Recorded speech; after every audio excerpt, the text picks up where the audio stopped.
Malpaís, de José Emilio Pacheco. Ayer el aire se limpió de pronto y aparecieron las montañas, siglos sin verlas, demasiado tiempo sin algo más que la conciencia de que están ahí circundándonos. Caravana de nieve el Iztaccíhuatl, crisol de lava en la caverna del sueño nuestro Popocatépetl. Esta fue la ciudad de las montañas.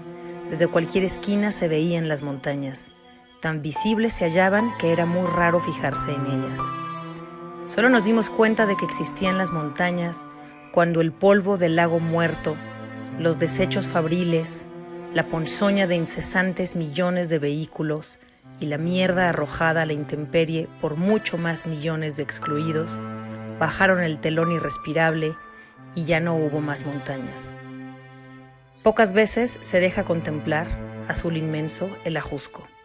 Aún reina sobre el valle, pero lo están acabando entre fraccionamientos, taladores y, lo que es peor, incendiarios. Lo creímos vulnerable, despreciamos nuestros poderes destructivos. Cuando no quede un árbol, cuando yo todo sea asfalto y asfixia, o Malpaís, terreno pedregoso sin vida, este será, de nuevo, la capital de la muerte. En ese instante renacerán los volcanes. Vendrá de lo alto el gran cortejo de lava. El aire inerte se cubrirá de ceniza. El mar de fuego lavará la ignominia. Se hará llama la tierra y lumbre el polvo. Entre la roca brotará una planta. Cuando florezca, volverá la vida a lo que convertimos en desierto de muerte. Soles de lava, astros de ira, indiferentes deidades, ahí estarán los invencibles volcanes.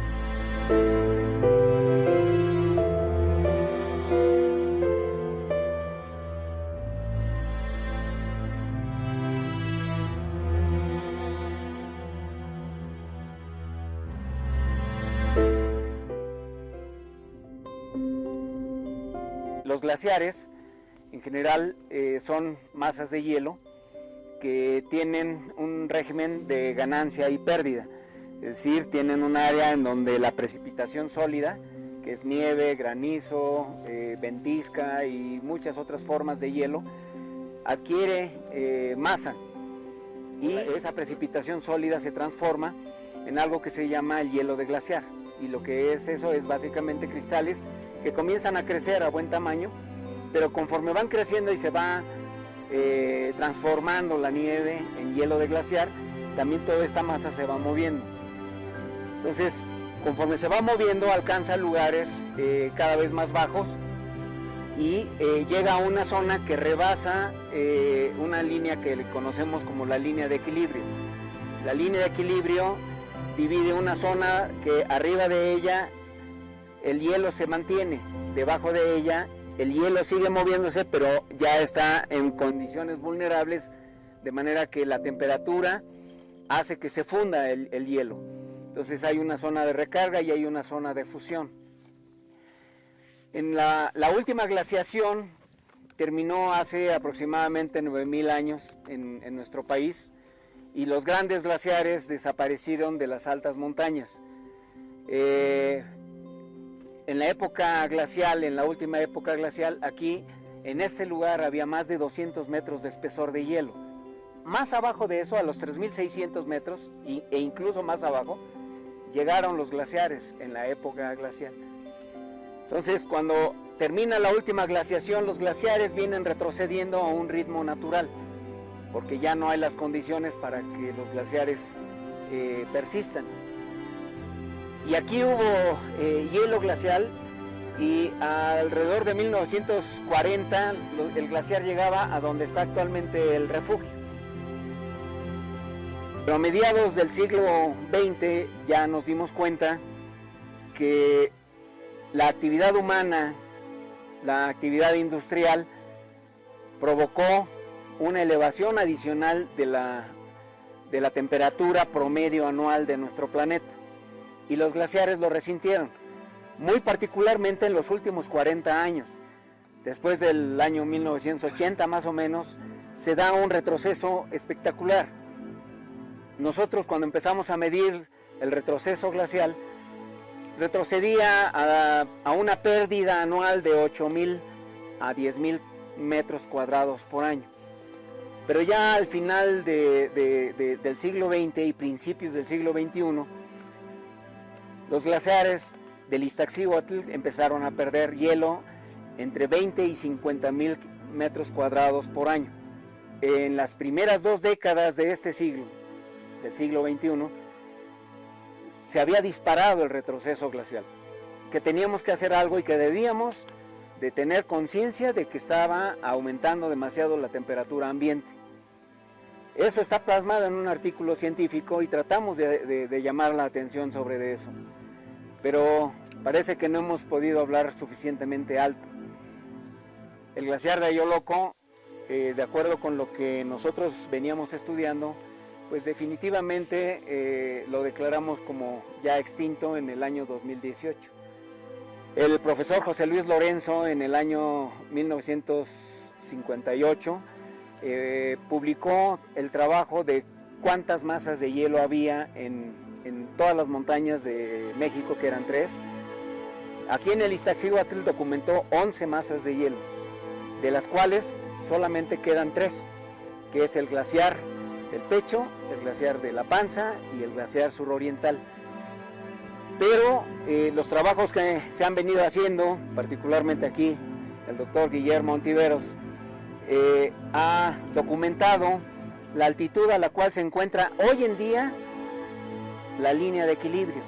Está alrededor de los 5,200, pero ojo, 5,200 metros es la altitud del Iztaccíhuatl. ¿Qué quiere decir eso?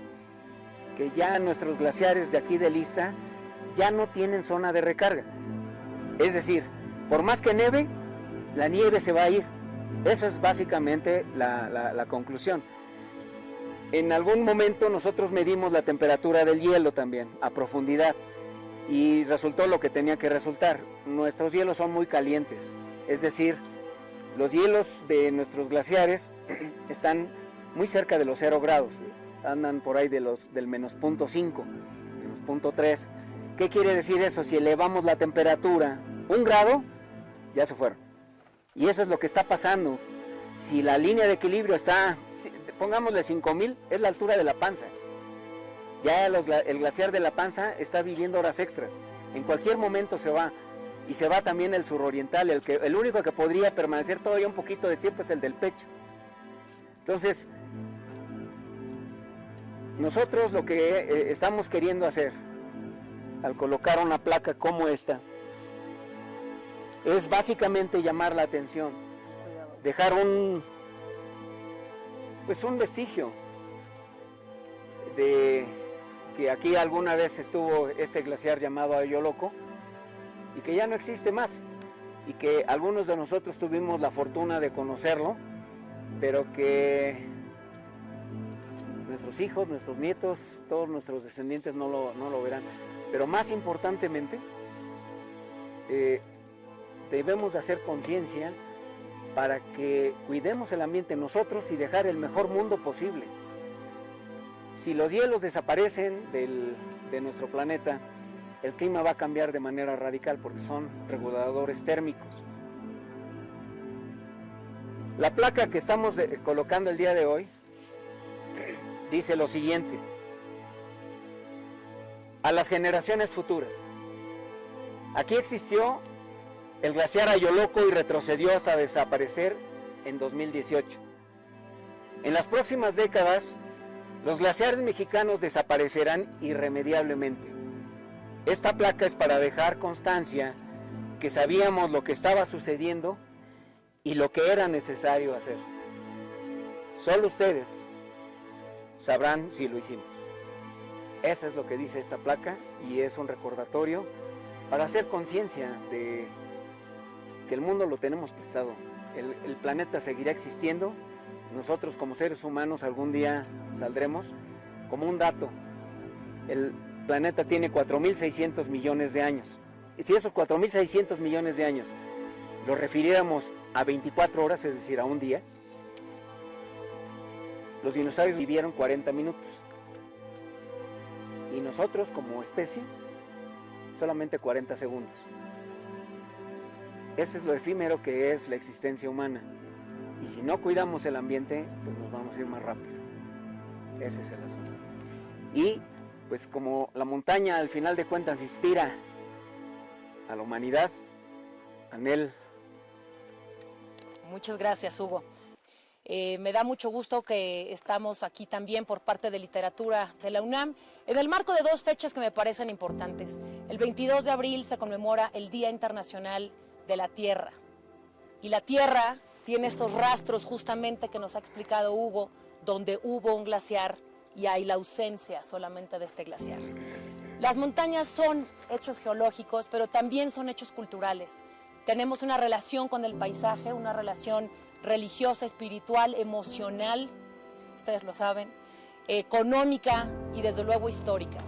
El Ixta y el Popocatépetl son particularmente interesantes en la historia de México porque han tenido un peso fundamental en el discurso histórico, pero también en el discurso artístico y desde luego también en la literatura.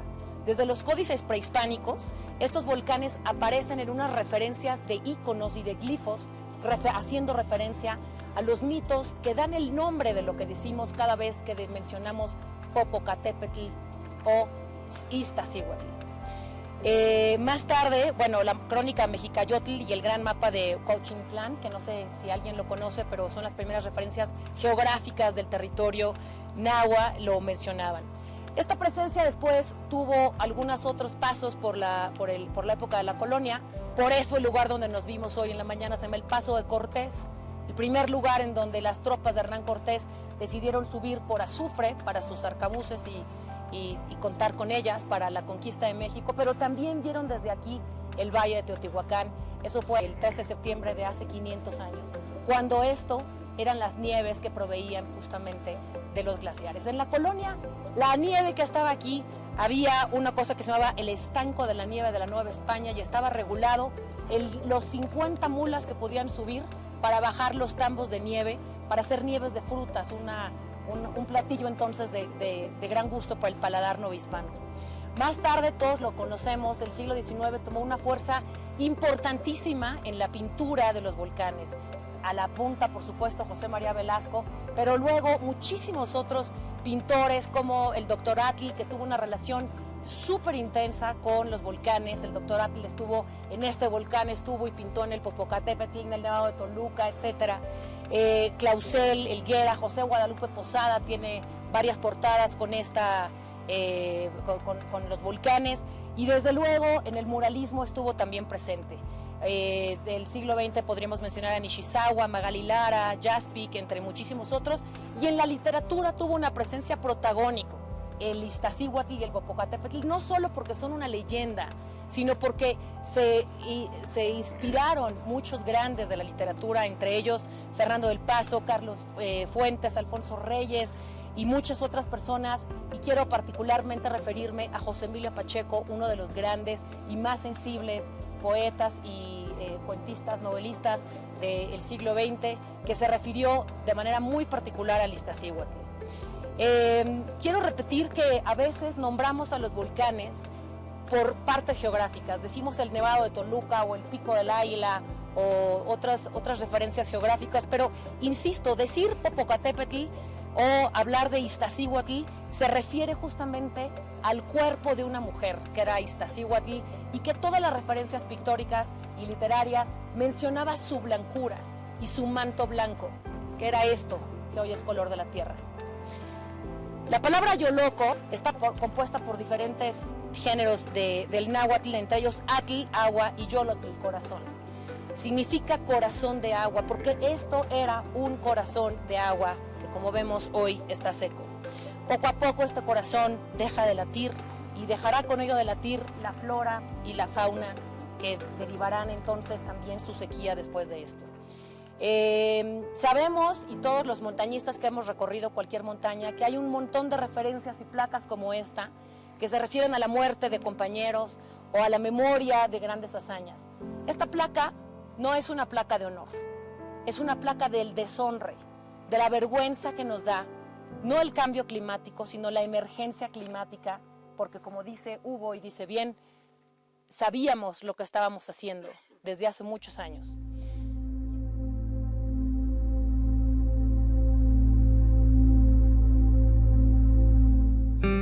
Voy a leer un breve escrito de Gerardo Páez.